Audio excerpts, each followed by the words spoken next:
You got a topic you want me to ask him right now? I can ask him. He can't say no. You can throw him anything. Yeah. You're like, I'm an open book. Yeah, so ask him for this. Oh, shit. Whole nother world, third world country. Yeah, how long you been here? So that's one. Like, how long you been here? We get into that. So, like, I got here in '04. Oh, damn. Yeah. Like, you came straight to Arizona, or? No, from Africa. I got In to Sierra America, Leone, right? Yeah, Okay. I got to America in '04. I was in Boston. Okay. For like 4 years. You went to Boston, yeah. bro. Oh, man. Yeah, Massachusetts, yeah. I was there for about 4 years. My pops got a better job. We had to move to Chicago. Oh, But I stopped by in New York. He was jumping. Man. Jeez. Yeah, you know Amber from back then, or you know from here? That's knew crazy. from The same here. places. Exactly. That's wild. That's why I feel like the connection is there, because we got similar backgrounds. Because the East Coast is the East Coast. Yes. Been through the same shit. Man, I lived in New York. Once I met my auntie, because living in Boston is nothing but white folks. I never. I never been there, so I don't know. And imagine coming from Africa, like, I didn't see nothing. No, when I started seeing black folks, even they had a little white in them. You feel me? So it's still a little weird. it was hard to relate. But when I moved to New York, it's a whole different vibe. Yeah. I saw people from my country. I could like be myself. Yeah. So I had to stay, like a couple years, and then shot to like Chicago, because that's where my dad was working. Yeah. I had to go, but I was prolonging. But how was that change from New York to Chicago? I didn't even know where I was going. I didn't know. Is it different, the culture? Because I'm from New York too, but I've never been to Chicago. It's similar, but Chicago is just a little too dangerous. Because New York, you could be outside. Yeah, people outside. outside, it's a business city. Yeah. But Chicago, like, there's certain times you can't be outside. Certain places you can't go. There's places. I grew up in Chicago. That's crazy. I've lived most of my life in Chicago, and there's certain places I have never been. Like Humble Park. On purpose. Yeah, because you gotta get ready to deal with certain issues. Yeah. Issues are coming your way. Exactly. You're not going the way of the issues. It ain't even because you're involved in anything. It's just because you're black. They're gonna assume you're part of something. It's still like that around here, man. It's crazy. Wild. And imagine coming from Africa. I ain't know nothing, and I ran into my cousins in Chicago. Is out of nowhere? Whole time they moved, but they went straight to Chicago. I came before they did, but because it was a whole civil war in my country. It lasted 10 years. You don't think it's still happening? It finished before I even left. But in small places, you don't think it's still happening? Nah, it got better because, things... Everybody got close eye on everything now. Even my pops wanted to, go back and be in politics. His friend is actually the president right now. Oh, damn. Yeah, so... Okay, somebody. He offered him a position, but he said, nah, he's making too much money. That American money. Because, the currency is way different. But, yeah, he's the only, like, blood, like, family, like, I have here. My dad, my mom's still there. Grandparents still there. This is you and your dad. Yeah. And, of course, my aunties and uncles and the cousins that did come out here. And then the family you met. Exactly. Even the one that passed away, I didn't even know about him till I moved out here. Because my dad had moved since 2013. He's been in Arizona. And I was in Chicago in the streets. Like, I fell off. And because I didn't have no guidance, you know. And being in Chicago, if you don't have no guidance, there's niggas out there that's ready to guide you to that's just gonna guide you wherever they want to go. As long as it's going to put money in their pocket. So we was out there just, even my best friend from high school in, like, the suburbs in Illinois, we ran into each other in the city in Chicago. And by this time, this man is a full-blown drug dealer. The culture just grabbing them, just grabbing them and just, hey, here you go, be somebody. And he was like going straight from the source, straight from Mexico. Like, Oh damn! Yeah, so he was deep in it. He probably still deep in it because after COVID, he hit me up like, man, I'm running this club downtown. I'm doing it. He got some shit to cover it all up, but I mean, that's how you do it. You know, I thought so much about doing that shit, just getting involved, getting deep into that shit, but it's hard to get out. I think the thing that saved me is having a daughter, my first kid. How many kids you got? I got 4 kids. You got 4 kids? I got 6 kids. He's 6 kids. Why'd you have to check, right? Yeah, because we just got additions to the, but we got a big. But y'all got a big family, yeah. That's what's up. We got a big household. All girls, boys? No, we got a couple boys. We got 2 boys and the rest girls. Okay. Yeah. That's what's up. What's the ages? 23 to 9. Oh shit. Yeah. Okay. So they all living there? Yeah. Oh, yeah. Okay. Well, 23 grown, they can make their own food. The 2 they still in Chicago, Mm. and it's in the process of them moving here to stay. Good luck. Because Good luck. I mean they've been over for summers, holidays, so we know what to expect. Yeah. So we need that good luck. I know. That's why I'm giving it to you. I know. Good luck. Man. Good luck. But they came and the vibe was just, they loved it. They told their mom, look, we want to move to Arizona. That's what's up, man. We want to. So like looking at you, or this any black dude. Yeah. You look like a fucking problem. You know what I'm saying? You look like exactly. a problem. You look Exactly. like, oh, this nigga about to do something when I walk by. He about to try to check me when I walk by. And the more I seen you just come in the room and just be quiet, man. And I'm like, this nigga checking everything out. Yeah. He's not here to cause no problems. Man. And that blew me away. But it was like that though. I was one of the ones that. But you not now though. No, you know what I'm saying? You stepped up. Man, I done seen so much. Like so much that opened my eyes. Like it's not worth it. Yeah, it's really not. None of it. None of it really is.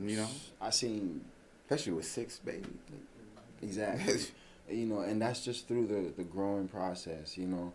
I never pictured like 5 years ago that I was gonna be in this position, a father figure, like to a lot of people, not just my kids.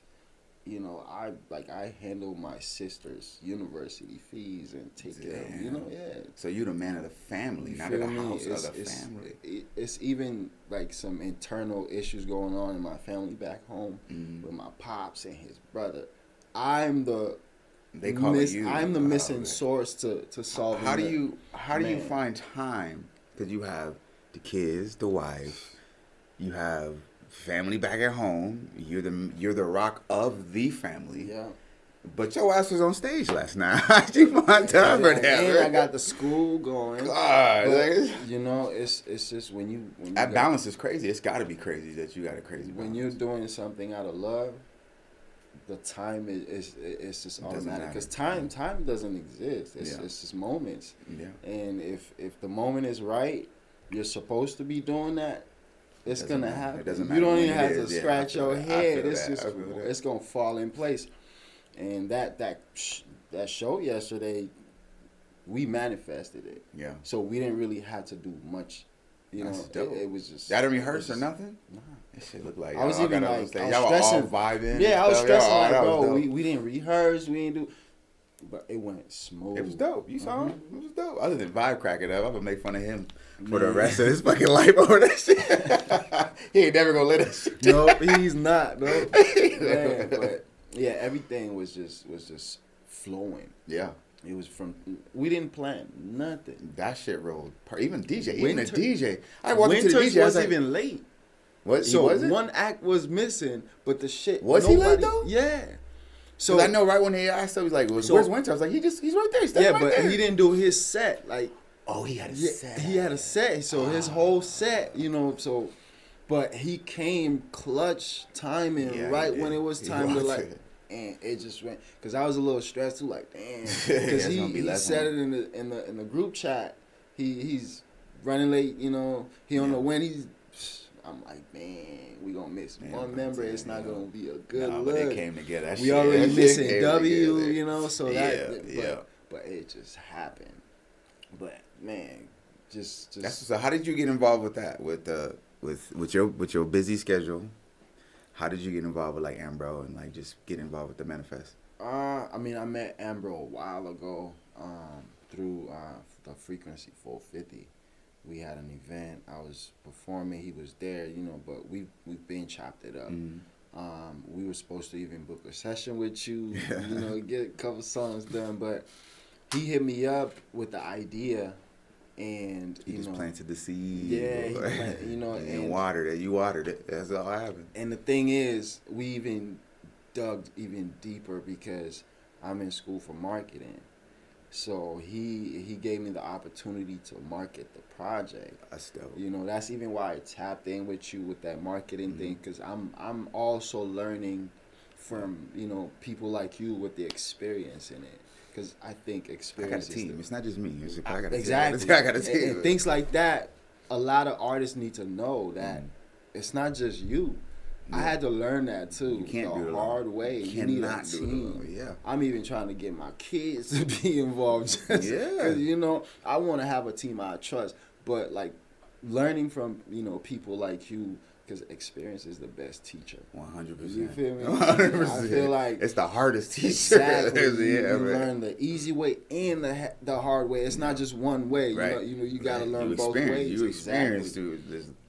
One thing at a time. Take a step. If it hurts, take a step back. Take a step sideways. Take a step to you. Got to just pivot through it. Yeah, 100%. Yeah, but yeah, just I think learning it, hearing it from people that's done it, that's failed in it. You know, that succeeded in it for a year. you need to hear the failure. You know, you need to hear the success. You need to hear all the stories. Well, I think the failures are the most important things. We don't hear that. Like on Instagram, TikTok, Facebook, you just hear about success. wins. Just wins. And it's not about like, I should start posting shit like that. But I go through shit, man. I be pissed off sometimes in the studio. And I'm just like, I just got to take a minute because just because it didn't happen my way, it's okay. Facts. It's okay. Let's learn from this. Like you said, pivot this way. And look at me now. Sitting here with you doing a podcast. I didn't have this. I didn't have this a month ago. You know what I mean? Man, and you know what's crazy? I was just telling my wife, you know, I want to start doing podcasts and invite different artists just to chop shit up about anything. I even want to call it Wake and Bake. We can smoke, just talk, just anything. See what projects you got going. We can pivot off the music. Yeah. And here we are. I'm experiencing it, you know. But I'm having an idea. So it's all a learning experience, though. The experience. So my first interview was they interviewed me. See, so I was like, "What are we doing here?" So, but it was cool because it was a real conversation. Like they wanted to know more about me, I wanted to know more about them, and it was a dope. So my table is open to anything. That's how it goes. But you know, even I heard about your studio and I saw you through Lil Mo. Oh shit, Mo. Okay, man. It's Mo. Man, that's my boy. TSM Mo. Okay. His consistency. Shout out Mo. His consistency. 100% showed me a whole different like perspective. No other. A whole like different no perspective. Yeah. I take my hat off to him because he showed me a whole different perspective, and I heard his production. I'm like, damn, he got a cold engineer. I need to fuck with him. Hell yeah. Because I had a hard time. I had a hard time finding like the right person. And it's like finding a barber or a tattoo artist. Yeah. It's hard to find an engineer. I went to another studio. I booked at a studio just to, you know, and it's just like, it's just that comfortability, being able to sound how you want to sound on the mic. Because a lot of art, I had to learn that. As an engineer, I had to learn that sitting on the other side of the mic. Like, I need to be able to push my chain this way because you want to hear what it sounds like. You want to be in vibe. You exactly. I want this shit to sound amazing right now. Yeah. That's what you want. Yeah, so going to other studios, they don't do that. That shit sucks. And you got to kind of have a relationship with that engineer. You got to build rapport because you got to get to know each other. Yeah, Mo's my guy. Man, me and Mo can record without even talking. You understand the vibe, but like I wasted a lot of money just looking up studios on Google and pull up, record, and the shit is trash. There's got to be a way to vet a studio. There has to be a way. I ran into Willie the Animal. Like he's the only. He's down at Yeah, the bakery. Yeah, the bakery. Okay, he's the only one that really gets me my sound right now. I need to holler at that dude, man. I hear a lot of good things about that. That's where I go, and this is gonna be my next, spot. Well, next time you go there, let me know. Yeah, for sure. And the thing is, I feel like when things line up or are aligned, it's because the universe wanted that. Mm-hmm. The distance here from my house is it's not that far. So, word. And I feel like it's the perfect moment. Just even doing this podcast after that show, and got another one Friday. Oh shit, where? I forgot the spot, but yeah, it's downtown. Downtown again? Yeah, we're doing another one Friday, and then W and the 450. They got a Friends and Floristry or Floristry and Friends coming up on the 20th this month. On the 20th. Yeah, they got like open mic and it's a whole show. I'm gonna pull up and probably hop on the mic too. And then the next day, El Sol just hit me up yesterday to be part of his open. So it's a that network. Lot. That network on that stage, bro. I just posted this shit. Look at this shit. Look at this network. I'm gonna show you your network just from last night. Yeah. See, I didn't even know about it. This is your network just from last night. Damn. All that came from that, right there. All that. That's crazy. That's dope. All that, look. That's dope. All that came from that. Yeah. Just being on stage, just doing nothing. It feels so good. It feels like we accomplished a lot, and we just getting started. I feel like because just keep I'm riding saying away. it now. I want to be part of Volume 2. Because man, I better be. I know it's gonna grow to something way bigger. Yeah. Way bigger than we even expect. I can't wait. I know it is. Man, Amber don't even know what he just planted, man. I told him last night, seeing it on this side, like listening to it and mixing it is completely different than like seeing a movie visual put to me. That's completely different. I'm just like, damn, I'm a fucking little girl over here. I want a fanboy and shit. I got up there with Ambro. And recorded somebody else because the camera wasn't right. Like, I was excited to be there. Man. But it was a blessing because every time I do a show, I never stay till the end. As soon as my set is up, I'm out. I gotta everyone check on the kids. I gotta. It's so much I gotta go. I got homework to submit by midnight. I got things to do. This guy, man. But this was the first time I stayed through the whole thing. I was actually a fan. I saw artists on stage, and I was a fan. I'm like, I had a good time. Besides being an artist, because when you gotta perform, you stress about not remembering your lyrics and messing you're stressing right before you get on stage. But that was not the case yesterday. It was just all fun. We was having fun. It wasn't even drinks going around, huh? Exactly. It was just a cool atmosphere. It was just a great atmosphere. 420 friendly. Yeah. I quit drinking, so it's amazing. Yeah, me too. Congratulations, man. Congrats, me too, brother. Man, that's a real handshake. We need a real handshake for shit like that. Yes, for real shit like that. We can dab up for everything else. But doing shit like that, because it's tough. You see, like, man, it's even I work in the health field, and I see people come in, going through alcohol problems, and you could see it off the back. It's around their neck. They got their hand around their neck. Oh, God. And, I used to wake up in cities I don't even know. Like, damn, that bad. Yeah, I'll get a call, from the job. I'm supposed to be at work 2 hours ago. This was in Chicago. Like, when I was really an alcoholic. My cousins were alcoholics. Man, bad influence. This boy really climbed up out of it, didn't he? Man, I would wake up like, hello? Where you at? You supposed to be here 2 hours? I don't know where I'm at. Hold on, let me find out where I'm at. You look at that cross street. Go outside. I'm at 176. I'm in a whole nother city. It's gonna take me about 45 minutes to get home, get ready, and then. I'm glad you still alive, man. Don't get me started on the shootings, man. The near death. That's crazy. Experiences. How was this? Because your music is not kill nigga, bitch, hoe, this, that. You know what I'm saying? Knowing your background, how is this now? How is your music the way it is? Because I know, I know you have about your cousin. You know what I'm saying? Your late cousin. Like, yeah. you have some influences from that, and also some stuff from back home. Yeah. You know, and how now knowing that you might have got killed one day, but you didn't. You made it. How now is that going into music, and why isn't your music like? Yeah. You know, murder, death, kill type shit. It was like talking about 2-3 years ago.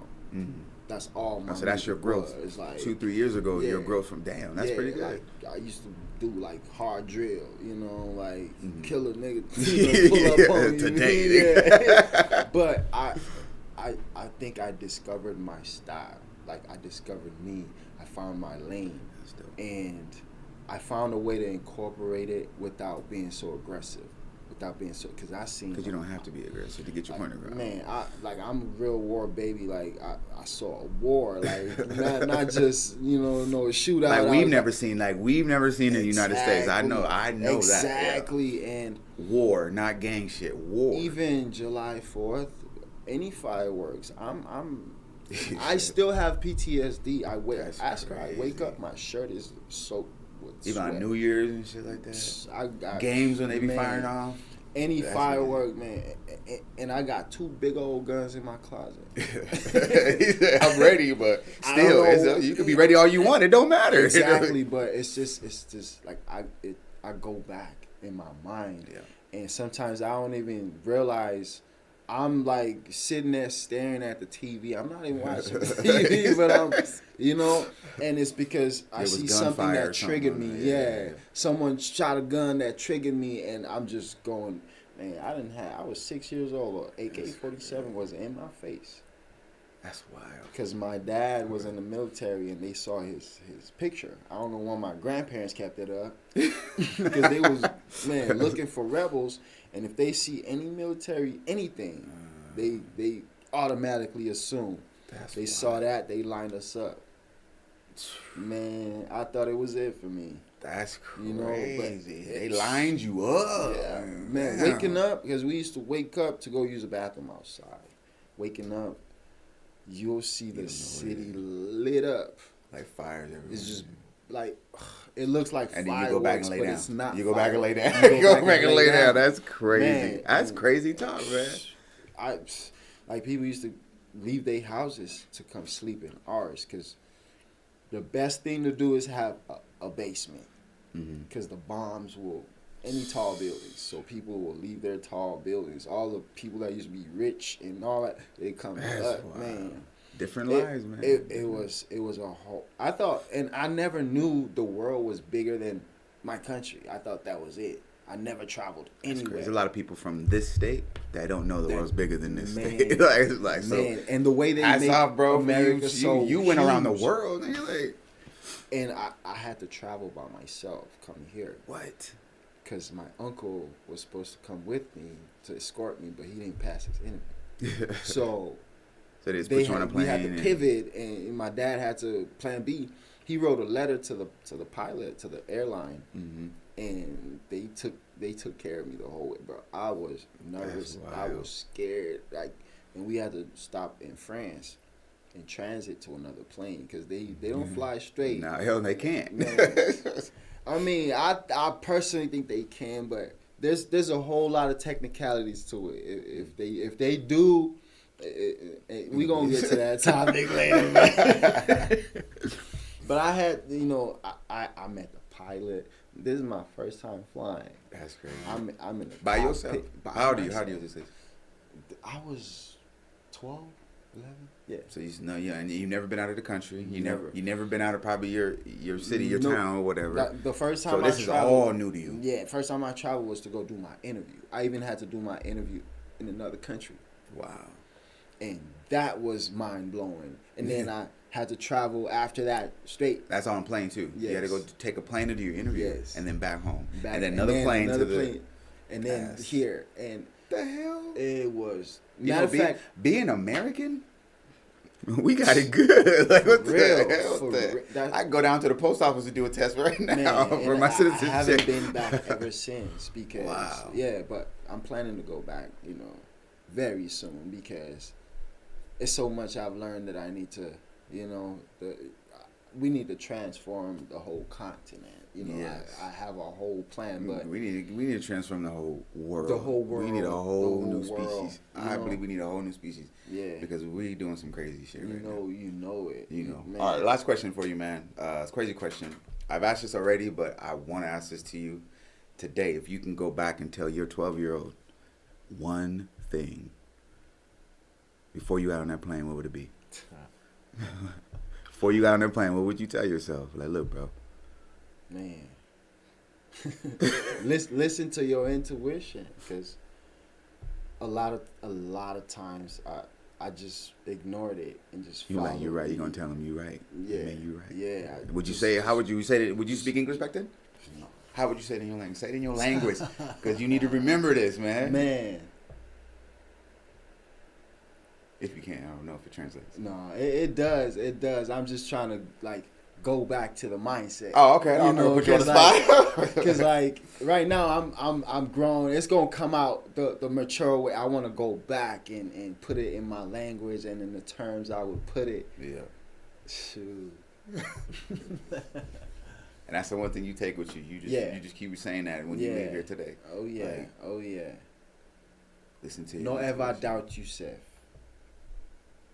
No ever listen to other person.